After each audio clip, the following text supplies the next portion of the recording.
This is Democracy Now!, democracynow.org, The War and Peace Report. I'm Amy Goodman with Nermeen Sheikh. Defense attorneys for Army Private Bradley Manning are trying this week to show that much of the information he's charged with leaking was already publicly available. At his ongoing court-martial, Manning's lawyers filed 4 motions on Tuesday asking for a not guilty verdict, arguing the government has not been able to prove he committed espionage or other offenses. To talk more about the trial, we're joined by 2 guests in a post-show interview. Kevin Gosztola is civil liberties blogger at Firedog Lake, attending Manning's trial in Fort Meade, Maryland, co-author of Truth and Consequences, the U.S. versus Bradley Manning. We're also joined by Colonel Morris Davis, retired Air Force colonel, resigned as former chief military prosecutor at Guantanamo in 2007. He testified at the Manning trial Monday and Tuesday.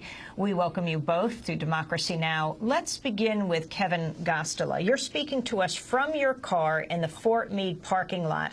And that is where the court-martial is taking place, right next to the parking lot. It also is the headquarters of the National Security Agency.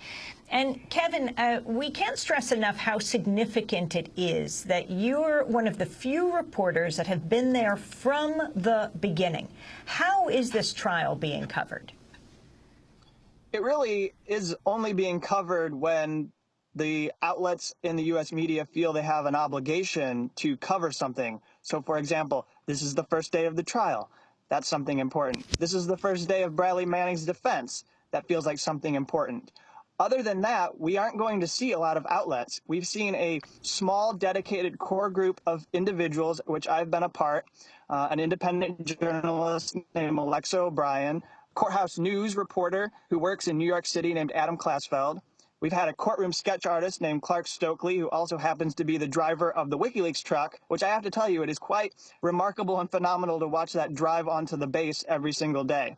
And then we have Nathan Fuller, who is a reporter for the Bradley Manning Support Network. And these are the people who have been showing up every single day, and many of us don't even live in D.C.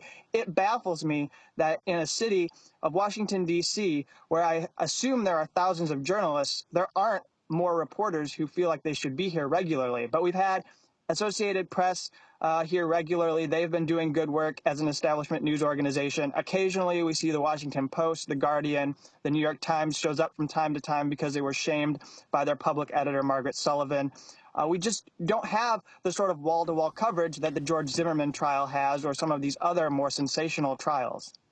Kevin Gosztola, could you explain what the significance is of the way in which WikiLeaks is being characterized in the trial? That is, that Manning leaked these documents to the website WikiLeaks and not to a mainstream media outlet like the New York Times. There's an Army intelligence report that Manning is accused of leaking from the Army Counterintelligence Center.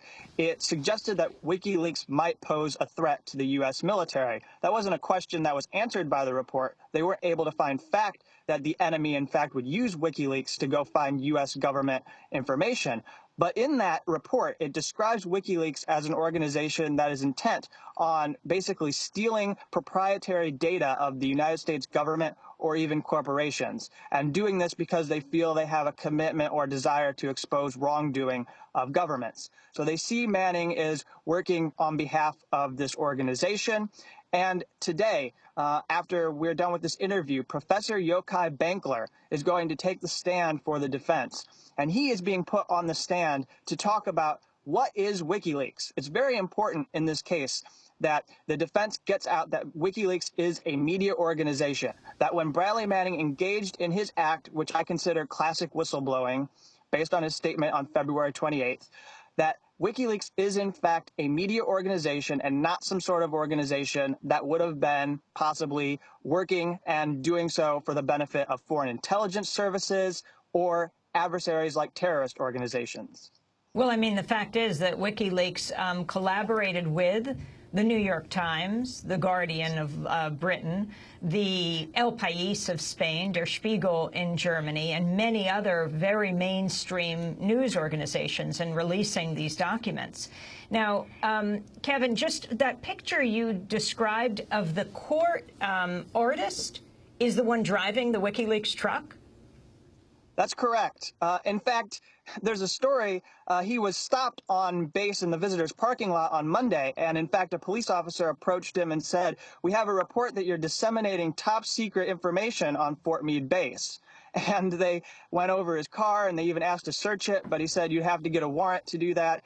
He's a very fun individual to have in the press pool with us, Clark Stokely, and he's done some very amazing sketches. You can see them in every single post that I do on the court-martial. Kevin Gosztola, what's the significance of this being a court-martial, that is a military trial, rather than a trial in a civilian court? How is that being played out, both for the prosecution and, in particular, of course, for the defense? I think that the difference is getting blurred because we have the national security state really taking over a lot of the legal processes in the United States. But what I fundamentally see is that Coombs has an uphill battle as Manning's defense lawyer, and that he is arguing against the government, which is making a case to a judge that is basically appointed by the government to oversee this case. So there's a culture to this whole process that he has to overcome that I think is nearly impossible, which really increases the possibility that Manning is going to get some kind of a harsh sentence and, in fact, get convicted of some of these charges that, to an outside observer, to a regular reporter who's been following this process for, about 2 years now, that it looks like there's no evidence for any of these charges, and yet one can also see the judge hedging and deciding that she's going to split the difference and give Manning some kind of a sentence where he wouldn't get out of jail until he was 50 or 60 years old. Kevin Gosztola, can he conceivably get the death penalty, even if the prosecutors don't ask for it? I think that the judge would have that ability, although I don't know why she would exercise that authority. Mm-hmm. Then what you were most surprised by in the prosecution's case against Bradley Manning? Well, what's been so surprising is that they don't have a lot of evidence. They have mostly circumstantial evidence. They can prove what Manning confessed to, that he willfully communicated this information to persons that were unauthorized to receive it, which in a sense is a violation of the Espionage Act, although I will say that there are other ways to prosecute and go after individuals who violate this act. You don't have to treat them as spies, as our government is doing, and how the Obama administration has got a record number of individuals. But there's all of these different instances of passing on information, and they want to say he exceeded authorized access on his computer when he didn't do any hacking. They want to say that he stole the information when he had regular access to the material, and it was fully within his privileges as an intelligence analyst to have the information on his computer. And so that is why, as we're seeing in this court-martial right now, the defense is pushing to get dismissed or to get a finding of not guilty on about half of the charges. Morris Davis, you're a retired Air Force colonel. You're the chief military prosecutor on Guantanamo, but decided to resign in 2007. And we want to ask you about that in a moment. But as for this trial, how significant is it?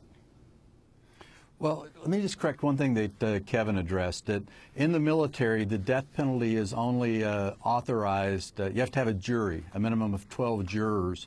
You can't go judge alone, as this case is, and have the death penalty. For instance, right now in Texas, at the Fort Hood case of Major Nidal Hassan, they're in the process of doing jury selection now because he is facing the death penalty. Manning is, though, looking at a potential life sentence, so that would be the maximum punishment.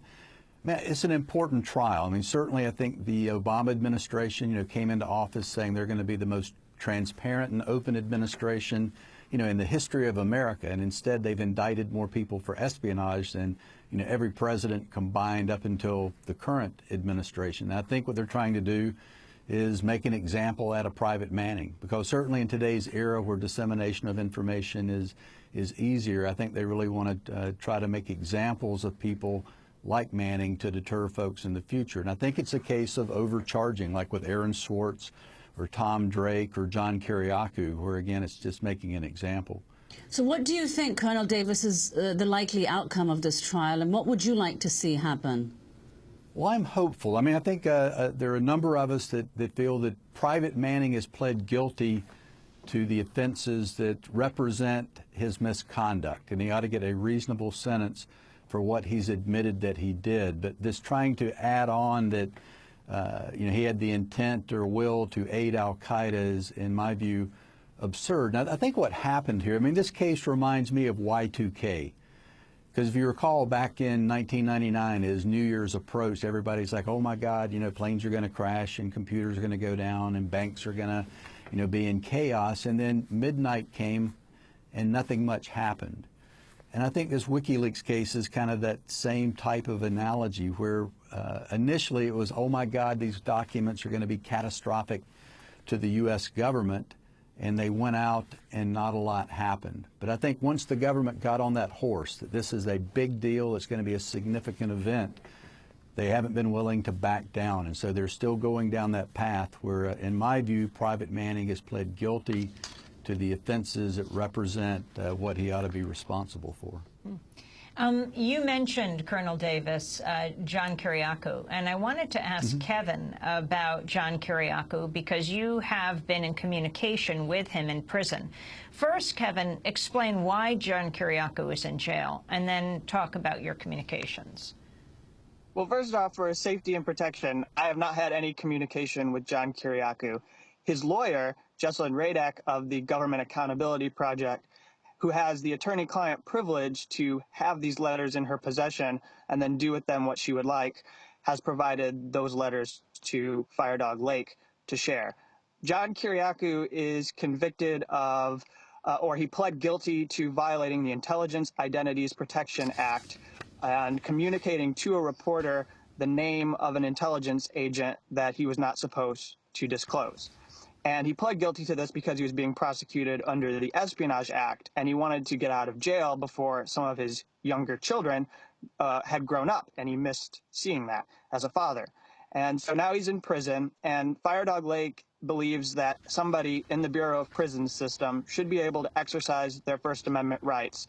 Generally, Kiriakou's been sharing what it's been like to be in Loretto, Pennsylvania, in the correctional facility there, where actually Cameron Douglas, in the Douglas family, Michael Douglas's, and he has been in that facility as well. And Kiriakou's been talking about what it's like with the medical unit, how even at one point he was set up, that they tried to go after him and claim that another prisoner was a terrorist. And then he said, no, I don't think that's true because I can speak Arabic. And I talked to him, and he's not related to the Times Square bomber. And so we believe that he has free speech rights, and Firedog Lake is standing up for his right to share what it's like to be imprisoned.